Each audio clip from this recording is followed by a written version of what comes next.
Hey everyone, welcome to the SAO Wikia, and this is our version of the Beater's Cαfe stream, written with an alpha instead of a beta to distinguish ourselves from the actual official one from the SAO game staff. I am Gamerturk, and here with me is Gsimenas from SAO Wikia, who has translated all the notes from the recent official Beater's Cαfe stream.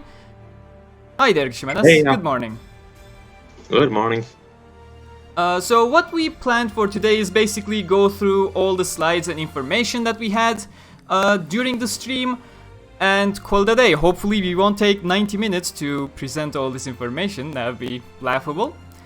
But yeah, until Bandai Namco reaches us for an official version of this one, because we're doing a nice job. Hopefully we will do a nice job after this. But yeah, let's start with the first slide Futami has presented us during the official Beater's Cαfe stream. This slide is basically an old slide of the DLC's story, except for the headline that the DLC will be coming out in early February. So they had initially said roughly January, but they still had gone with that 1 to 1.5 months for release, so it seems like that they were running a little late. According to Futami. Yes. But the outline is pretty much the same. The outline is exactly the same. So, after this one, they actually showed us a new preview, right?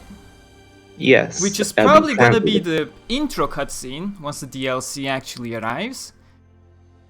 Probably similarly to the scene on DLC. Yeah, they did pretty much the same thing, so...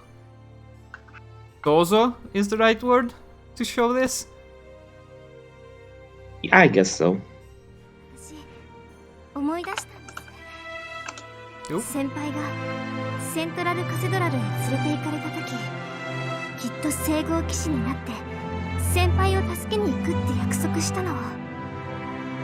でもまだ私は先輩のお荷物になってばかりで、私必ずあの約束を守って悠長先輩のそばへ立つのにふさわしい騎士になります。その時に改めて告白させてください。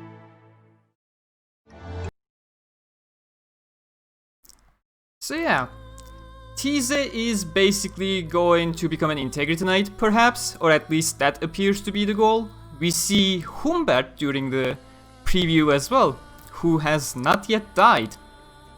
So that's gonna be interesting if we're gonna actually... Isn't that just a flashback from the Volume 11 stuff? Is it? Well, it just sort of looked like one. I thought it looked like it was on the outside rather than the room itself. I just want to see Humbert again. I mean, it's the Gameverse. They are gonna redeem everyone, aren't they? Well, that would be silly, but not entirely unexpected from it. So yeah. The next slide, we're starting with the update notes.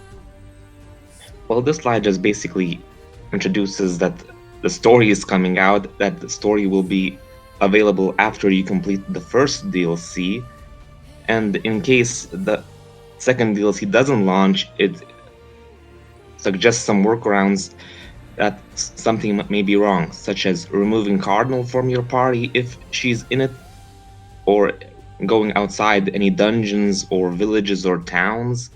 Dungeons include like the Southern Corridor, while towns include Ruled, and etc. An additional recommendation by me, the experience I had with the first free DLC with Shinon, do complete the character events for the involved characters before you try starting this DLC, because the character events that you still have open will block you from accessing the DLC. It doesn't exactly block you, but you will have to complete the character events first in the middle of the DLC somewhere, because the character events take priority. So definitely for Tiese, complete it before starting this one. Yu-Gi-Oh, probably you will need to complete it. What else did you say? Cardinal was involved here? Cardinal as in the one that introduces the DLC content. Remember when in DLC 1 she just appeared as a hologram? Yep. Oh, that was weird. They didn't explain the hologram at all. We joked about this being FGO and stuff. Well, the second point on the slide is that the character levels will be level cap will be raised from 70 to 80, while the system control authority will remain unchanged and capped at 50. The third point on the slide shows that the equipment upgrades will be capped at 15 now, and in order to get the materials for the level 15 upgrade, you'll need to beat the level 150 mutated beast quests. I level 50, still do not know what's... Quest, go ahead. The level 150 quest will be released in late February to early March. So it's not coming immediately with the DLC itself? Seems not. Okay. So enhancement cap is being increased from 10 to 15 as they previously promised. No changes there. Yes. Okay. Just that the quest required for that last upgrade will only come out late in the month. Okay. Late in February, early March? What's that with the Sun Gatsu? Yes, that's March. Okay. Early March. So it's probably for the rotation and stuff, right? They have 4 different beasts. Yeah. They're probably accommodating for that. Next slide, more update notes. The first point is about any stuff related to battles. So the first sub-point is that sword crossings will get an UI update to make it easier to time. Sword crossing is the situation where you basically lock swords with the other character and have to mash the attack button at the correct time, which is quite hard in the main game. Yeah, so they're basically simplifying it to make it easier. The second sub-point is that a change to the dodge mechanic to make it possible to dodge mid-air instead of waiting for the character to land first. Which we had a preview for that in a bit coming. Yes. And the third point is that some characters will get an upgrade to their normal attack power. Basically, regular attacks where you just mash the attack button will get powerful for some characters like Yu-Gi-Oh, Alice, and Renly, as well as for some certain weapons like one-handed swords, rapiers, daggers, maces, whips, katana. So balance upgrades for basic attacks. Yes. Now, and the final point under battle systems is that some enemies will get nerfed. Basically, their HP will be reduced to some extent. I wonder which ones those are. Gee, I wonder which. Now, the second main point is system-related stuffs. And the first sub-point is that when you begin with a new game, you'll start off with 150 proficiency in each weapon category, instead of starting at 0. Seems like people complained having too little amount of skills at the beginning. That's the only reason I can think of. I hope they implement this retroactively as well, because there are weapons I never used so far. Well, there's a sub-point that if your save data has any skills under 150, it will be increased to 150, and if it's over 150, then no changes will be applied. Oh, that's good. That's good. So I guess I am getting that 150 even if I have 0. So I guess it means that it will be a retroactive change to your existing save data as well. Okay, that's good. Oh, and it won't affect system control authority or sword skill mastery, so you'll still have to raise them your old-fashioned way. That's fine. Nobody knows what system control authority does anyways. Yeah, pretty much. The second sub-point is that they'll make it easier to actually gain proficiency for the weapon skills. Mm-hmm. The third point is that they will make shop NPCs more distinguishable by making their icons, names, and their calling in a different color than other NPCs. So basically, shop NPCs will have a different cursor of some sorts to indicate they are actually interactable as a shop NPC rather than color. Regular people walking around the town that have no interactable things. I do believe that there already is an icon, it's just that now it'll be colored in a different way, just to make it even easier to distinguish them. Got it. And the two other points are about some bugs they're fixing. One is about multiplayer raid quests, where if you unlock a raid quest, but you haven't completed it, it won't be available in multiplayer. And the other is about something about custom equipment, where they'll add an icon that says custom under it. Okay, if you guys don't know what custom equipment is, because I don't think the game has any tutorial for it, it's basically you can attach certain equipment to certain skills you have in your skill palette to change your momentary equipment as you use those skills to boost certain stats that affect certain damage values for those skills. Very small amount of people actually use it, but if you get to use it, it can actually boost your power by quite a lot. And it is nice that they're making it easier to get more weapon proficiency. I do need to grind those weapon proficiencies. If you haven't seen, the cube currently has some rings that help you get proficiency easier, so all these kinds of changes are very much welcome. Moving on to the next slide, which is actually gonna be a preview where they showcase the new dodging. If I can run that in a second, there we go. First we see pre-change dodge mechanics, where you're launched up into the air. You cannot use the dodge until you actually hit the ground. Whereas with the change they are bringing with version 1.30, you can pretty much dodge any time when you're up in the air. You won't lose that time, correct? Yeah. And the dodging will cost some SP, but which will depend on the case-by-case basis. And they have not clarified whether this is the regular dodge that we have on map to X or whether this is the emergency dodge skill, because they are calling this emergency dodge, right? On the title card? Yeah, they're calling it Kinkyu Kaihi, which translates to emergency dodge, but it just looks like the regular dodge feature to me. Yeah, exactly. It doesn't look like a skill, the battle skill is being used, so this is probably an upgrade for the usual dodge that we have.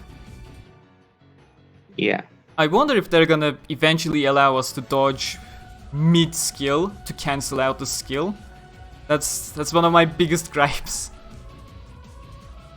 Anything else being said aside from the costing more SP? No, not in this case. Just that regular instructions on how to use it. Just click the button mid-air to execute the dodge. Not the hardest instructions. Okay, that means we can move on. These are the upgrade materials that we have for equipment enhancement. Yeah, so at the moment they were updating the Beast quests every 2 weeks basically, but as of mid-February they plan to update the quests every day and have different quests for each day. So Monday we'll have North Empire quests, Tuesday we'll have Southern Empire, Wednesday West, Thursday East, Friday we'll have North and South, Saturday we'll have West and East, and Sunday we'll have all of the empires. So they really are going for that, the mobile game system for the grind materials. Yeah, and each empire will have different materials that are used for different weapons. For example, the Northern Empire has materials for one-handed swords, katanas, and two-handed swords. East Empire seems to have materials for whips and bows, and so on. They don't change since the previous rotation, right? It's pretty much the same. I guess so. Have you ever done them, Gsimenas? I only played the northern one like twice, saw that it wasn't all that interesting, and just didn't feel compelled to grind materials at the moment. It would just be so much better if they stay on all the time rather than this rotation. It's not like the game has instantaneous matchmaking options that it needs to limit the pool to certain events to. Just keep them all open, people can grind it at their own times. And what the bottom part says is just 150 versions for the medium tier materials. And it just repeats the stuff from a previous slide that they'll release the level 150 quests late February to early March. Got it. Next one. We have new weapon skins and I believe balancing for maces and whips. As I understand that those changes had already taken place or something. Whips just got a power boost starting compared to the original game released in July. Whips got a 200% increase to their attack power, while maces got increased buff durations. Instead of 12 seconds when the game first started out, the buffs will now run for around... Can I actually run the preview over this? Sure. Nobody's reading those anyways. So, maces started off with a 12-second buff duration. Now it's going to be 51 seconds, approximately. So they did change both of these for version 1.20, which was the free DLC one. I guess they did, because they're not saying that it's for a future update. They just said that these changes were already taking place and they're just launching a store campaign to promote these changes. I see. I guess people didn't switch to whips or maces after their change, so they're trying to let people know, hey guys, we did these better. Yeah, maybe because try it out. Probably, I assume majority of players were just dual blading their way through the game. That's what I'm doing. Meanwhile, I basically used every weapon and reached 500 proficiency with each. Did you? Impressive. Anything else you got to say over the whip and mace changes? Oh, no, is it clarified if these are coming to cubes or if it's SAO shop exclusive? No, just says that there will be some campaigns, so I assume that this will be in the shop, but they might be just cube skins with sales on the store, like for previous weapon skins. Okay, got it. Next one, we are approaching the end. Let me bring that preview down. The Selka DLC information. The Selka DLC slide is just basically the same story stuff. Nothing actually new in this one. There's no date so far, and not even a month from what I can see. Nope, not even a month. It's basically the same synopsis that we covered in earlier stuff. Yeah. The one after it is showcasing some equipment though. The usual rewards for completing the DLC by defeating the boss at the end. In this case, since Selka can't actually equip weapons, they decided to offer Selka the new outfit while the weapon goes to Alice instead. That's funny. I wonder if Selka's gonna get a finisher art or something. Does Selka even have a finisher art? No, that finisher art will go to Alice instead. So Selka keeps being useless, I guess. Yeah, pretty much. Seriously, for the sacred art only characters, they need to have something interesting for them. Or overpowered secret arts at least. At least give them a proper finisher arts where they can do something on their own.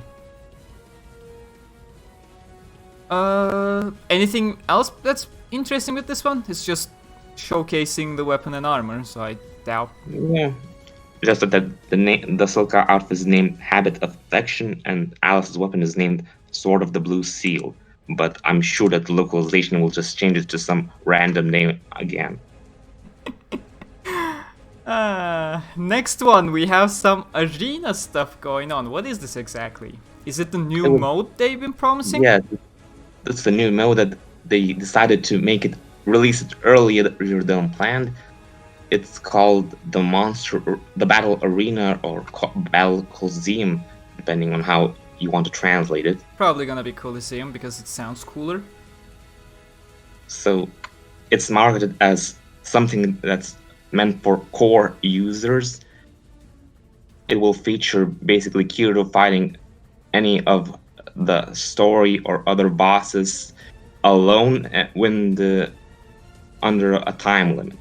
If you manage to beat the boss and the boss is increased in power compared to the originals, you'll get some medals that you can later exchange for some items.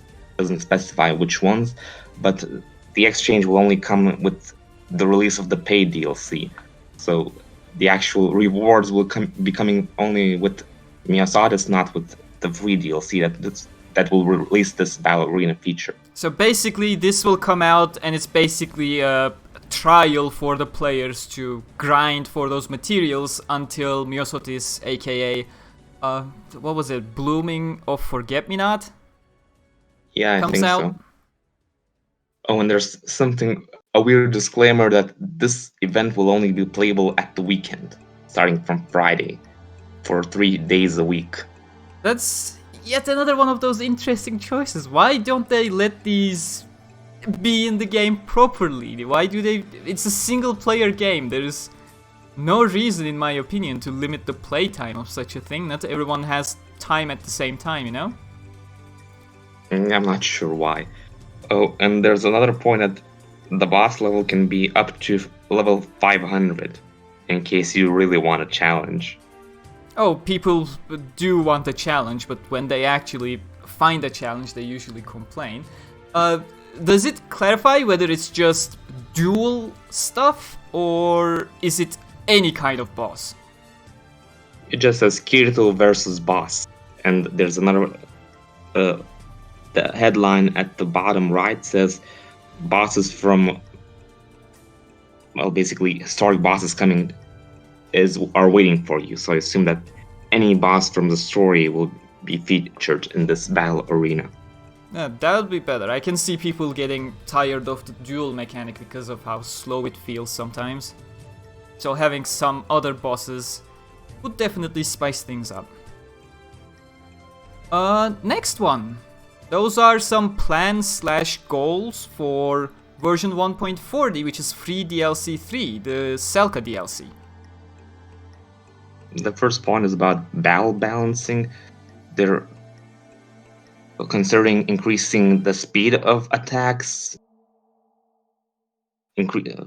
Regular attacks and sword skills will get up 1.15 to 1.20 times increase in speed, and shortening the rigidity period after executing a battle skill. It's just basically making the battles go faster. Hi. The second point is about something called simplified positioning maps. Or basically they plan to, as I understand, collect all the random stuff on the map and make them closer to each other. So quests, avatar customization, crafting, and item stores, etc. Just to basically make them more accessible. So creating a hub for all the things that you can do in a map. I assume that's what they're planning to do, because there's no clarification on what exactly they're gonna do here. Oh, there rarely is on these Japanese slides, are there? And that's planned for version 1.50. Or later. Or later, so that's not even the free Selka DLC. That's beyond the Selka DLC. This feature specifically is planned for version 1.50. So the Silica DLC, as I understand. Specifically version 1.50, the free Silica DLC. Yeah. Okay. And the last one? The third point is about usability improvements, where they just make the main menu easier to navigate. Yeah, that's and add pretty much happens with every single update. And they're considering a sorting feature. Oh, that would be nice. The next one is the last one. They changed a couple stuff for their planned timeline for future updates, and you have made some nice notes. If I can get my own watermark out of the way so people can read. There we go. So they basically moved the battle arena from the Silica DLC earlier to the Selka DLC, which you can't redeem the rewards for until Blooming of Forget-Me-Not. Yeah. They also added that simplified positioning maps thing to the Silica DLC, and I also saw that they changed the Gameverse Heroines thing, as in they used to mention that Silica DLC will have one Gameverse heroine, and Myosotis will have a second one. But now there's listing Silica to have 1 to 2 Gameverse heroines, and the third and later are planned for Myosotis, or later. I see. And they still have not clarified what the new weapon type in the Selka DLC is. Nope, no information whatsoever. And that is pretty much it. Just to speak on the mutated beast quests, because you said no changes. No changes, I assume, to basically not adding extra levels, as I understand. So the level 200 versions are coming with Myosotis in this case, and that's when people will be able to enhance their equipment up to plus 20. Yeah, probably. Yeah, probably we should add, because we don't know for certain. But yeah, that's gonna be a bit sad for those core players during free DLC 3 and 4. I mean, they can play the battle arena, but until you can actually redeem the rewards, that's an interesting choice. But that's pretty much all the information we have, right? Futami also mentioned a couple of extra points. No, go He ahead. mentioned that the Tiese DLC is currently in debugging, while they're currently working on voice recordings for the second half of the paid DLC. Second half of the paid DLC, does that mean Myosotis' second half, or the second paid DLC itself? I'm not sure, I assume that it's the second paid DLC. But they didn't really clarify it, so I don't want to come to conclusions too early. I see.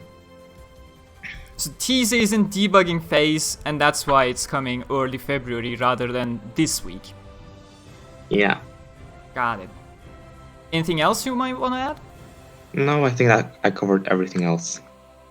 Then, thank you very much for watching. I have been Gamerturk, and this has been Gsimenas from the SAO Wikia. Did I say thank you for watching? I forgot the beginning of that sentence. Stay cool, everyone. We'll see you in the next one. Keep your cool.